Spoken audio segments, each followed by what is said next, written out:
morning. Today we are at Battles in History at the South England Showground.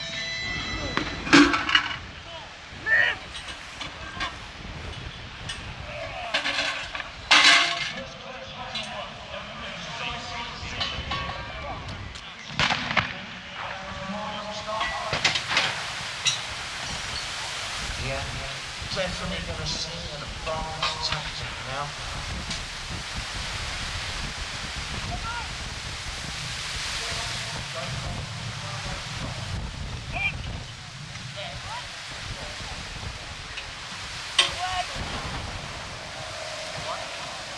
I think so, you got that as well.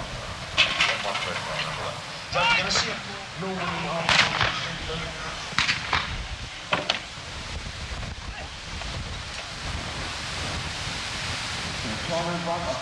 trying to take out the end of the cannon. They don't like it. Oh, he doesn't want it either. How do they get on with that?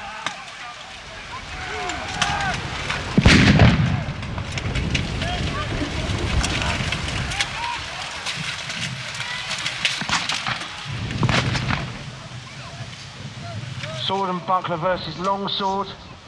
Sword and buckler versus axe. So you'll see different tactics one-on-one. When you're not in a big block formation, you have to fight differently.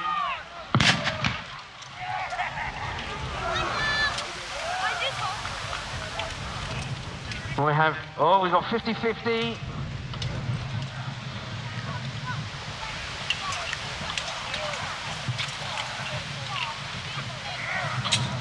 The Burgundians winning there. Sword and buckler once again. Oh, it was a bad day for Sir Richard. Because they hit each other X-armed, so this is heavier duty armour than all the armour that was worn in the time.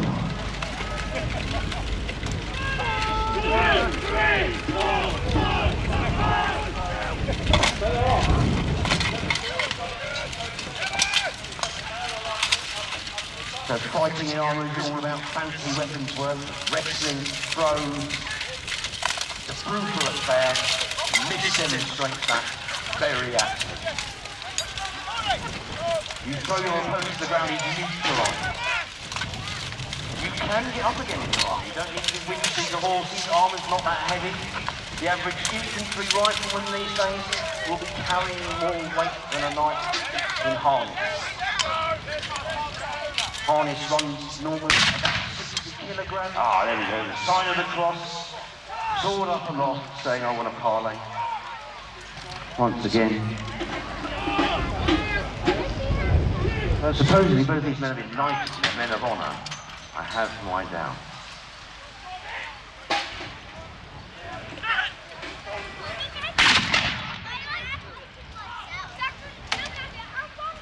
As I mentioned, many of the battle quite formal, not to do the breaks, not to look at the parlays.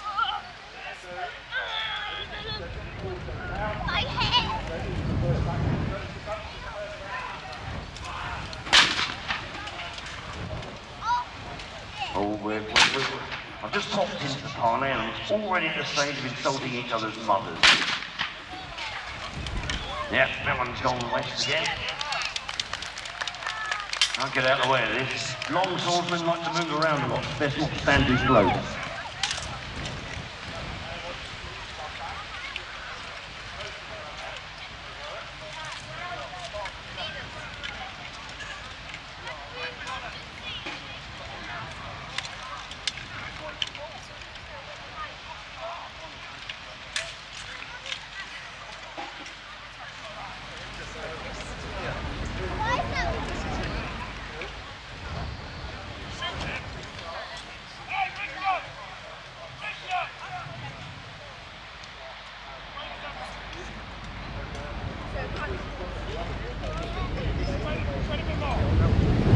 I think it's a very badly laid track. Oh, very good. I think the track spring went a bit late on that one. I think you missed it. Oh, no, he seems to be okay. Yeah, he's checked himself out. It's very hard to see if you have been hit whilst wearing a red burgundy. That's the armour that gentleman's wearing. Just gonna check in over here and see what's gonna go on. Rolling volley from the gunners.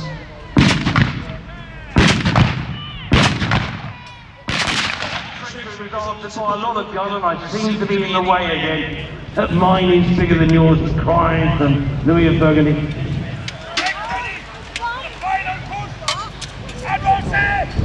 Oh, that's what I'm saying. He really is taking the Burgundian thing.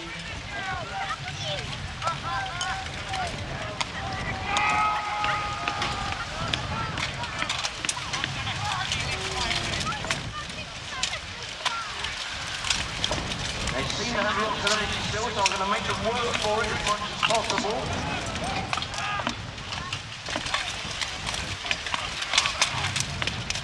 As you see, the gunners now spent all their powder and have retired.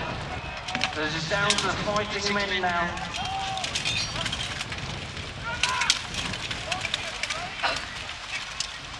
You see the pole weapons like to work in a good formation of block. But when that block breaks apart, it's very difficult with the pole arm.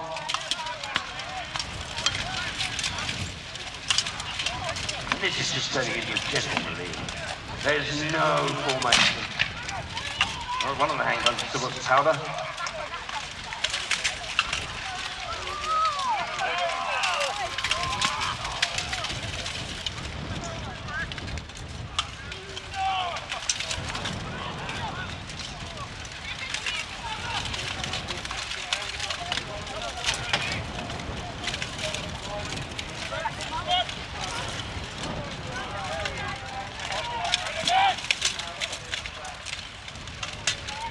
So the hardiest fighters, the strongest, the fittest, the ones that are the most dangerous, are still on their feet.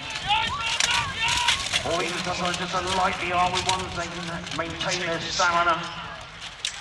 Oh. Okay, alright, let's do it.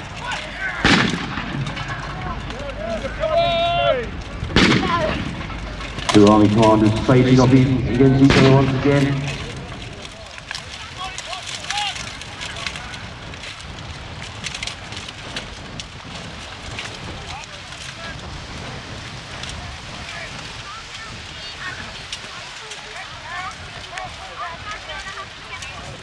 Oh, the Gundian's on his own now, surrounded. So the good Sir Richard seems to have the same. Oh, he's yielding on his honour. We don't always kill the rich people. We like to take them hostage, we can take them home, keep them as a prisoner, ransom them back. Oh. And there we go. Yes, it's clearly there, Sir Richard.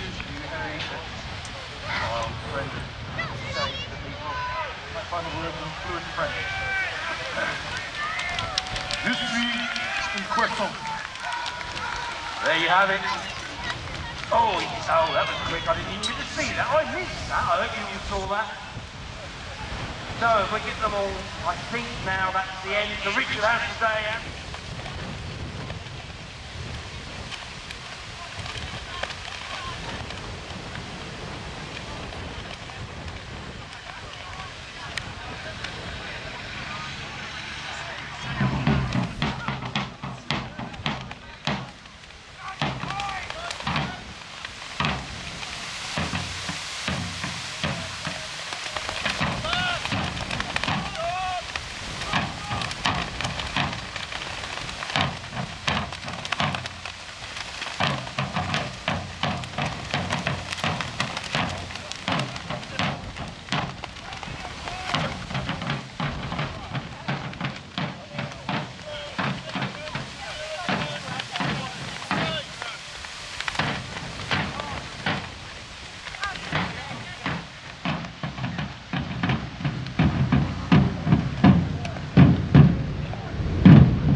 windy afternoon. We will try and not take off for you, particularly Sam with the standard.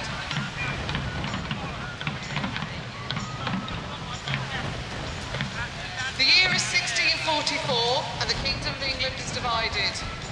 King Charles fights for his throne and his royalists. While Parliament raises armies to oppose him, even here in Sussex, the quiet villages are caught between marching soldiers. Today we will bring you a great display of the parliamentary men that have rose up from the villages to take on the King's men.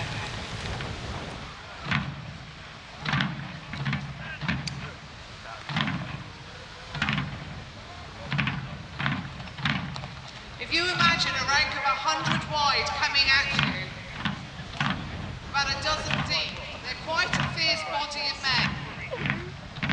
Generally unkempt, smelly, unwashed, not generally the brightest sparks. But they would certainly do you some damage if you got caught on the end of those poles.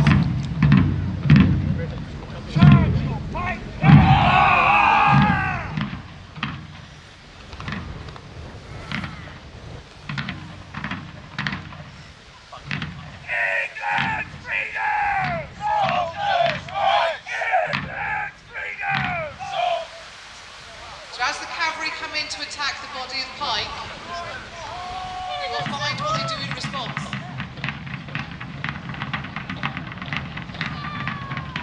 We call this a hedgehog, as the cavalry attack. Horses aren't daft, they are not going to impale themselves on these sharp sticks. As much as the cavalry rider tries, they cannot break through.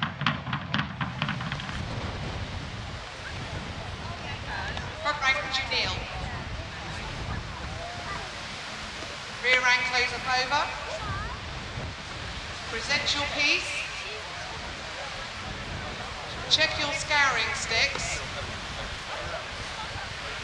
Prepare to give fire. And fire. Misfires to the rear. Recover your body.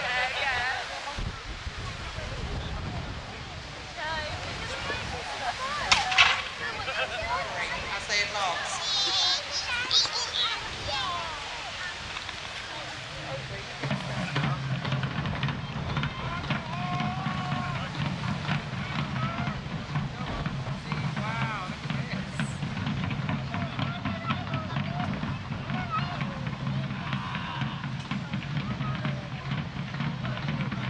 From this vantage point, the pike can obviously keep the cavalry away from the middle, and the shot are actually able to fire at will, and load and make ready, and refire.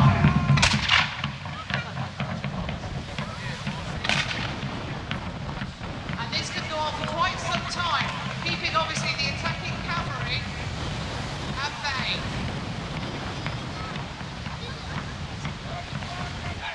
Go on. Here we go. That's it, horsey. Giddy up.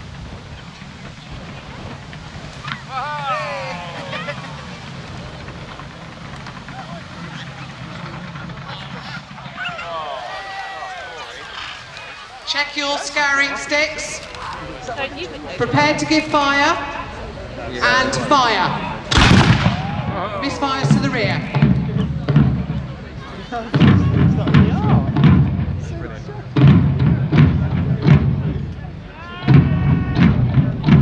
Shot, recover your body.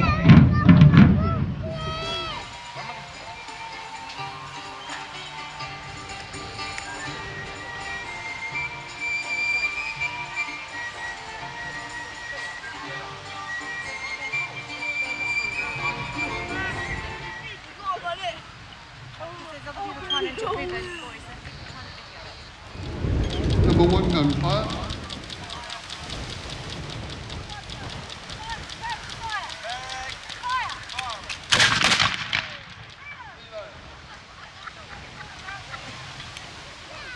Right, so they're going down there now, they're actually searching the piece again, they're going to put the worm down there, take out anything that's left down there.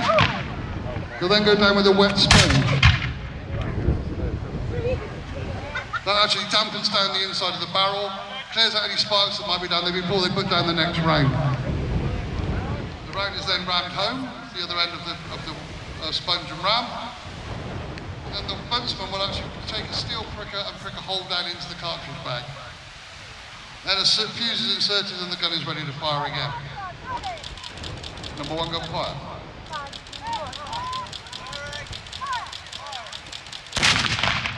So there was 3 types of ammunition used with this cannon, and 12 to 16 rounds against cavalry. If you think and each shot would take out nearly 70 people at a time. So this cannon being fired in a battery of 5 guns was very effective at that sort of range. The rest of them were to literally move the gun back into position and carry on firing, and the rest of them would bring out ammunition to the gun itself. This is the first form of concealment.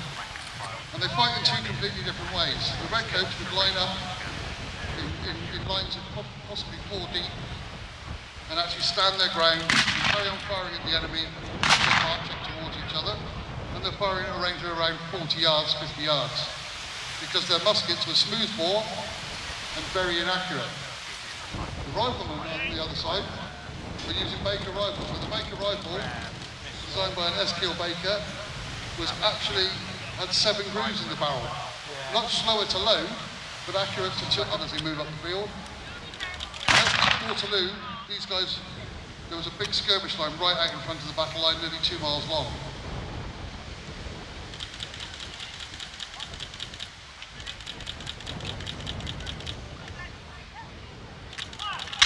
As you can see here, the redcoats now are actually firing in what would be mass volleys. The redcoats are now presenting firing in volley, and then they'll go under the order of their sergeant will reload. Now, to reload a musket, it's 26 separate movements, and the redcoats would regimentally do this in order. They would say first into the field and the last off of it with the rifles. So they get there first, and they would take the battlefield and hold it for as long as possible to let the redcoats and the artillery fall up behind them. As you saw there, that wasn't the loudest bang of firing. The muskets themselves were very antiquated. Quite often didn't have any.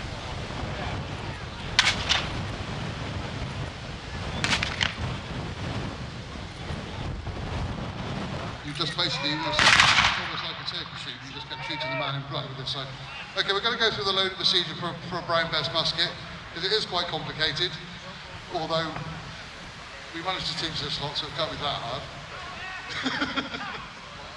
Right, so the first part of loading a musket, you're obviously given the order load. So the gun is brought round to the front, come round to the make ready, so it actually comes back there, and they will bring the cock to half cock. Now the half cock position is a safety position. If you pull the trigger at half cock, the hammer will not go forward and it will not set the round off. So you've already heard about the thing going off at half cock, you should be able to, it's something that shouldn't happen. Okay, the next thing is handle cartridge. So they go back to the pipes there, and those pipes should hold between 26 and 28 rounds. And they handle the cartridge, close their pouches, and bring it round to the front. They'll then bite off the top of the cartridge and pry. So they're actually pouring a small amount of powder into the pan. Now they're not biting the bullet into the mouth and spitting it down the barrel as we see in some of the films. That's a complete fallacy. You actually just pour the powder, you're actually biting the paper end of the cartridge. You then cast about, so you bring the musket back down to the floor and pour the remaining powder down the barrel. And then the ball, still in the paper, is pushed down into the barrel and rammed home. So, ram home. And so then hammer it down, so the paper actually holds the ball in place, so when you hold it up, it doesn't fall out the end of the barrel. And then return ramrods, so the ramrods will then return back into the sleeve of the musket. If you forget that, you've got to go and ask the French for it back. Okay, we then come to the make ready, so the gun is brought up, and they come to the full cock. Want to face to the centre, guys? They come back to the full cock, and when they pull the trigger, the actual hammer will go forward, strike the prism, sparks will fall down into the pan, ignite the powder, and the powder will burn through the touch hole and hopefully expel the round out the other end. Present. Fire. Well done, 3 results. Recover. Reload. Like I said, they can go through and do this, and normally it would take 2 to 3 rounds a minute.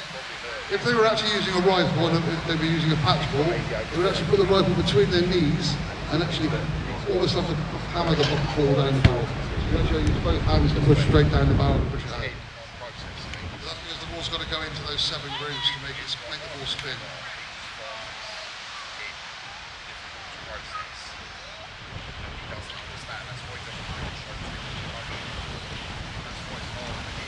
Number 1 then, load.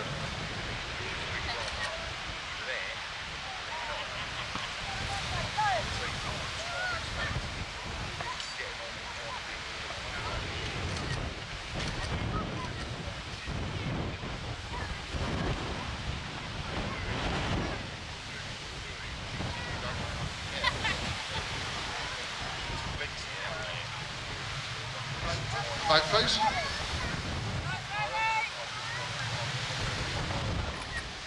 Make ready. Present. Fire.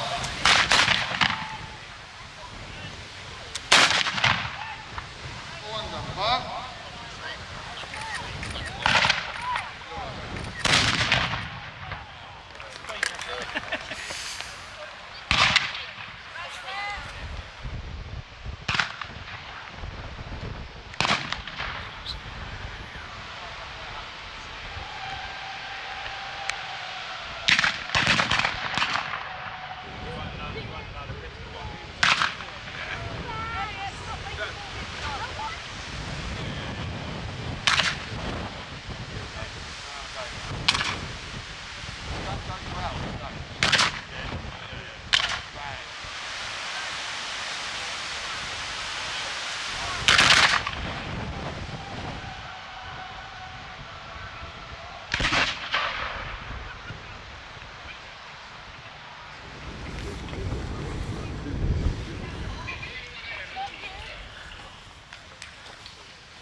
That's what an awful tank.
That's more modern.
Morning.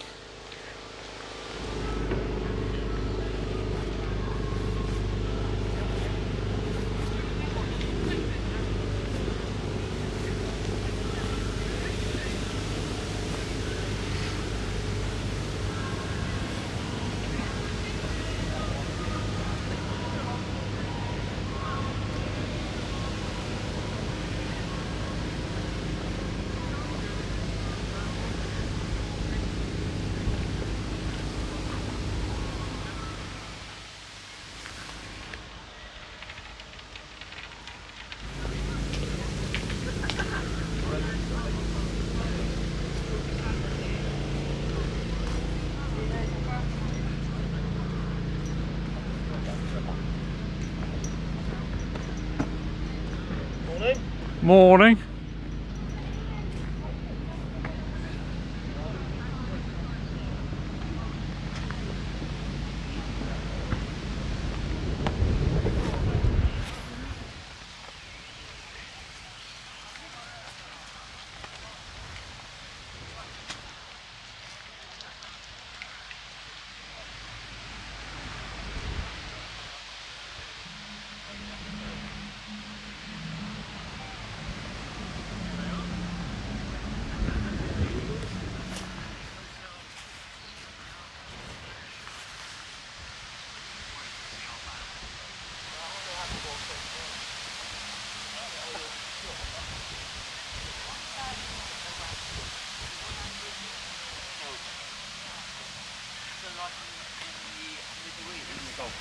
Yeah, when they took a trip to the Middle East a couple of times.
Ah, right, so that's where the cakes are.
King's Museum.